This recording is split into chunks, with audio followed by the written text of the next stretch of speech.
Olá, bom dia, sejam todos muito bem-vindos a essa edição do Jornal Toda Hora. A partir de agora você acompanha as principais notícias dessa quinta-feira. E olha só, o presidente dos Estados Unidos, o Donald Trump, ameaçou a população de Gaza com a morte se os reféns restantes da guerra entre Israel e Hamas não forem libertados. Ele também alertou os dirigentes do grupo islamista para que deixem o território enquanto podem. O presidente americano Donald Trump estendeu as ameaças ao Hamas para toda a população palestina de Gaza.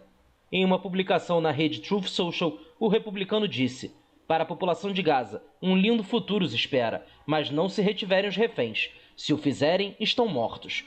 Tomem uma decisão inteligente. Libertem os reféns agora ou haverá um inferno para pagar mais tarde." Na mesma postagem, o magnata exigiu que o Hamas devolva imediatamente todos os corpos das pessoas que matou durante o ataque do grupo a Israel em 7 de outubro de 2023, que desencadeou a guerra. Trump ressaltou que este é o último aviso para a liderança do movimento islamista palestino, acrescentando que está enviando a Israel tudo o que é preciso para terminar o trabalho e que nenhum único membro do Hamas estará seguro. As ameaças vêm um dia depois do encontro com os parentes dos reféns e no mesmo dia que os Estados Unidos e o Hamas confirmaram que mantiveram contatos diretos. Essa postura rompe com a política de longa data de Washington de não manter negociações diretas com organizações que considera terroristas, como o Hamas. Segundo a Casa Branca, Israel foi consultado sobre esse assunto, destacando que o enviado especial americano Adam Boehler tem autoridade para falar com qualquer pessoa. A trégua firmada em janeiro entre Israel e o Hamas está na berlinda, com os dois lados discordando sobre como mantê-la após o fim da primeira fase. Etapa em que o movimento palestino entregou 33 reféns em troca da liberdade de cerca de 1.800 palestinos. O governo israelense também permitiu a entrada de mais ajuda humanitária em Gaza antes de bloqueá-la no domingo, em meio a desentendimentos sobre a continuação da trégua. Israel quer que a primeira fase dure até meados de abril e exige a desmilitarização total do território palestino, a saída do Hamas de Gaza e a rendição de todos os reféns antes de passar para uma nova fase. O Hamas quer passar para a segunda fase, que inclui um cessar-fogo permanente. Uma terceira fase deve ser dedicada à reconstrução de Gaza. E aqui no Brasil, pelo menos uma pessoa morreu e mais de 20 ficaram feridos após um ônibus de turismo cair em uma ribanceira na Via Dutra. O acidente aconteceu na madrugada de hoje em Pindamonhangaba. Acompanhe. Um adolescente de 13 anos não resistiu aos ferimentos e morreu.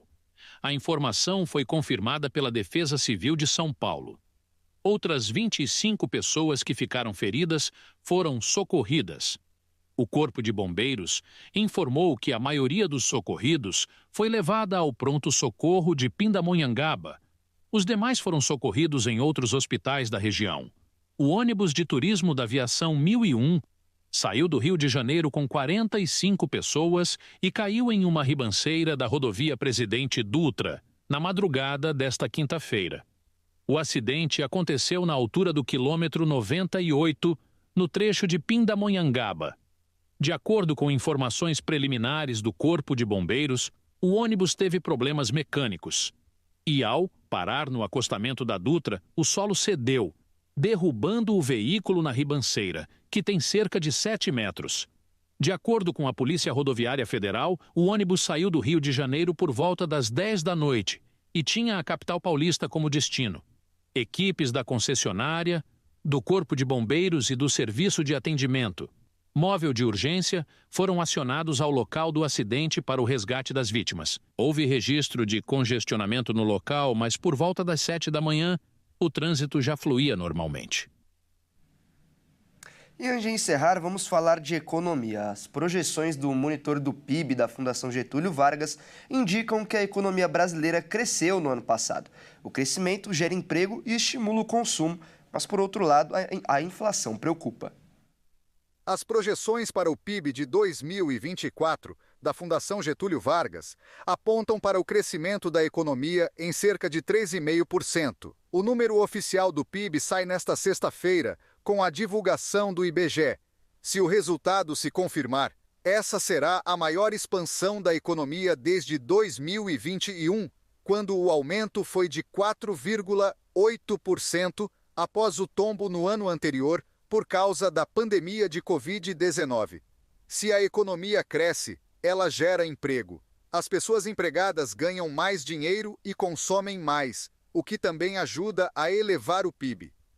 A taxa média de desemprego, em 6,6% no ano passado, foi a menor desde que o IBGE começou a calcular esse índice, em 2012. O país bateu o recorde de pessoas ocupadas, com mais de 103 milhões na média do ano, e que juntas ganharam quase 329 bilhões de reais por mês, na média anual, também a maior massa de rendimentos reais da série histórica. Em 2024, o consumo das famílias foi um grande responsável pela alta do indicador. Mas a preocupação dos economistas é que a alta demanda continue a pressionar a inflação, se o Brasil não aumentar a produção na mesma medida. Aumentando a capacidade produtiva, se as famílias quiserem consumir mais, o país vai ter como atender. Ao analisar a oferta, a estimativa do monitor do PIB é de que o setor de serviços teve a maior alta, com 3,9%. A indústria também cresceu, 3,4%, mas a agropecuária, apesar da queda de 2,5%, produziu quase tanto que em 2023 foi uma super safra. E essa edição do Jornal Toda Hora fica por aqui. Eu agradeço demais a sua companhia, mas continue ligado na nossa programação. Às 11h30, a Tabata Porte volta no Redação Hit para te manter bem informado. Até mais.